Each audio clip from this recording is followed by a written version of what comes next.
Assalamualaikum warahmatullahi wabarakatuh. Alhamdulillahirabbil alamin. Wassalatu wassalamu ala khatamil anbiya'i wal mursalin wa ala alihi wa sahbihi wa man tabi'ahu ila yaumiddin. Amma ba'du. Faqad qala Allah Ta'ala fi kitabihil karim. A'udzu billahi minasy syaithanir rajim. Iqra bismi rabbikal ladzi khalaq. Khalaqal insana min 'alaq. Iqra wa rabbukal akram. Alladzi 'allama bil qalam. 'Allamal insana ma lam ya'lam. Para pendengar, para pemerhati pendidikan yang berbahagia, suasana peringatan Hari Pendidikan tahun ini terasa lebih istimewa karena di tengah-tengah kita melaksanakan ibadah puasa di bulan Ramadan tahun 1441 Hijriah, dan di mana kita juga sedang dilanda pandemi COVID-19. Oleh karena itu, suasana seperti ini mudah-mudahan akan selalu menjadikan kita lebih dekat kepada Allah SWT dan lebih mempererat hubungan dengan sesama kita atau menjalin silaturahmi dengan baik. Pendengar yang berbahagia, manusia adalah makhluk ciptaan yang paling baik dari seluruh makhluk ciptaan Allah di dunia ini, sehingga menjadi makhluk yang unik dan mempunyai kelebihan fundamental dengan yang lain, di mana letak perbedaan yang fundamental tersebut tak lain dan tak bukan adalah terletak pada kemampuan manusia berpikir dengan akalnya, sementara makhluk yang lain tidak demikian. Terlebih lagi karena fungsi manusia adalah sebagai khalifah, sudah barang tentu kemampuan untuk mengakses segala informasi dan mengadakan penelitian membutuhkan piranti keilmuan. Untuk menguak rahasia ilmu Allah diperlukan kekuatan akal yang ini tidak dimiliki makhluk lain. Tak berlebihan kiranya, bahkan Nabi pun mengatakan bahwa manusia adalah makhluk yang berpikir dan mempunyai kepekaan berbicara tentang ilmu. Maka kita akan menemui isyarat-isyarat ilmu tersebut. Dalam Al-Quran, kata ilm ternyata banyak sekali disebutkan, yaitu sekitar 105 kali. Tapi dengan kata jadiannya, ia disebut tak kurang dari 744 kali. Ilmu yang telah menjadi bahasa kita sehari-hari, sehingga kita kenal dengan pengetahuan. Bahkan kata ini sudah menjadi etos dalam kebudayaan kita atau dalam budaya kita. Hal ini karena Nabi bersabda, mencari ilmu itu wajib bagi setiap muslim. Misalnya, carilah ilmu walaupun ke negeri Cina. Atau carilah ilmu sejak dari Buayan sampai ke Liang Lahat. Barang siapa mati ketika sedang mengembangkan ilmu untuk menghidupkan Islam, maka di surga ia sederajat di bawah para nabi. Para ilmuwan adalah pewaris para nabi. Ilmu pengetahuan itu adalah milik orang mukmin yang hilang. Di mana saja ia mendapatkannya, maka ia lebih berhak memilikinya dari yang lain. Pernyataan-pernyataan Nabi ini diperkuat oleh firman Allah dalam surat Al-Mujadalah ayat 11 yang sering kita bacakan, yarfa'illahul ladzina amanu minkum na'utul ilma darajat. Allah akan meninggikan martabat orang-orang yang beriman dan berilmu beberapa derajat.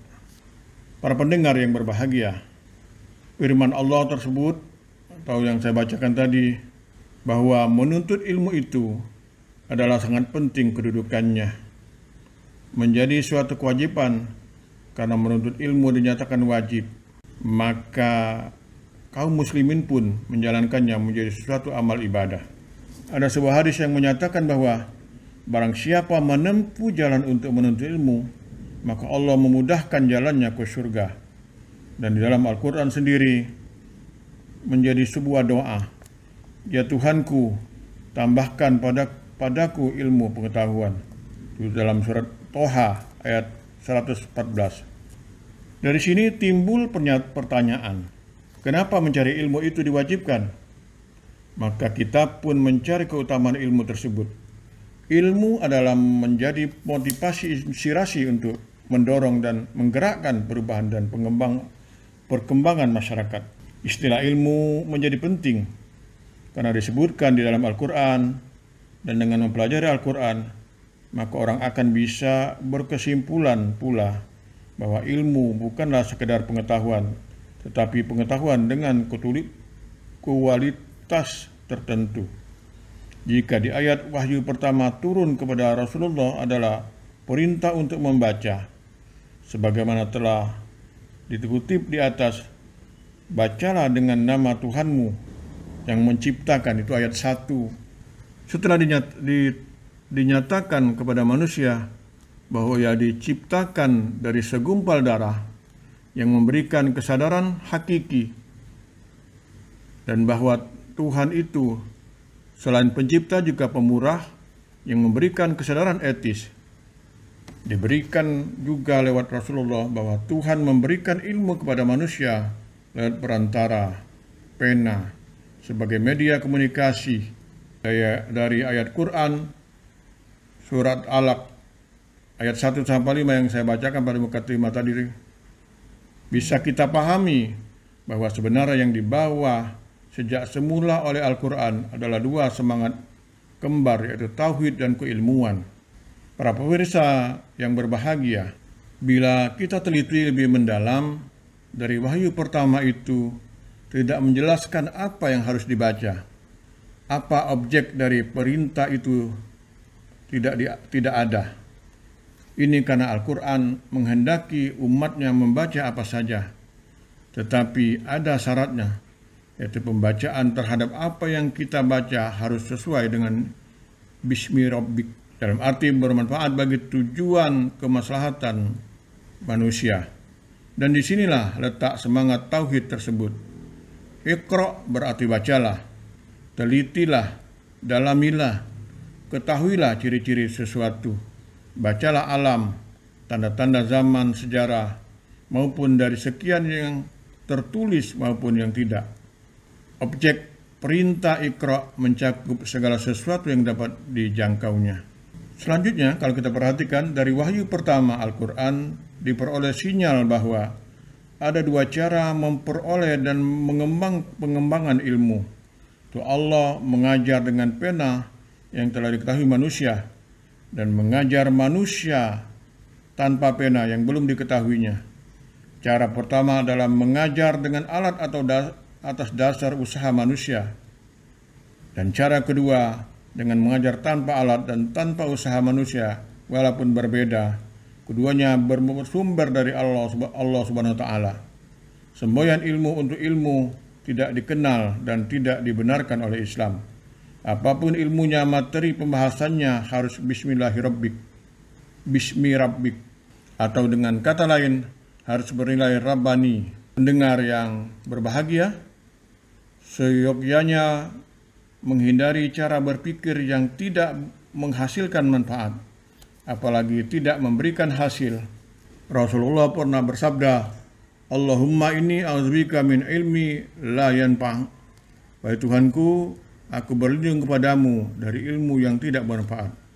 Al-Quran senantiasa memerintahkan manusia untuk berupaya melakukan penelitian kemampuan ilmunya dengan disertai nilai-nilai Rabbani tersebut. Janganlah manusia biasa. Rasulullah SAW pun diperintahkan agar berusaha dan berdoa agar selalu ditambah pengetahuannya. Dari sedikit penjelasan di atas tadi yang saya sampaikan tadi, dapat kita ambil satu kesimpulan bahwa agama Islam melalui petunjuk Al-Quran dan Sunnah Rasul sangatlah menghargai ilmu secara gamblang, dan dapat kita tangkap pesan-pesan Al-Quran tentang penghargaan ilmu tersebut sebagaimana di bawah ini.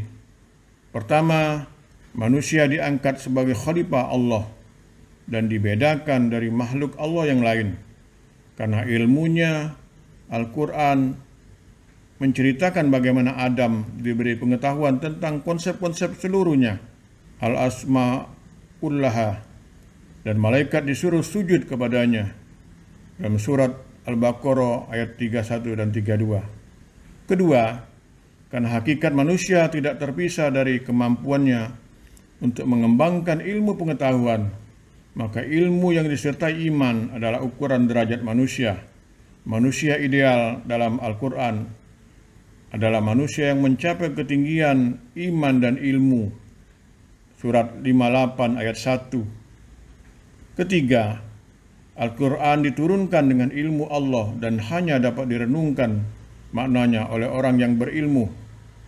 Keempat, Al-Quran memberikan isyarat bahwa menjadi pemimpin umat adalah harus memiliki pengetahuan.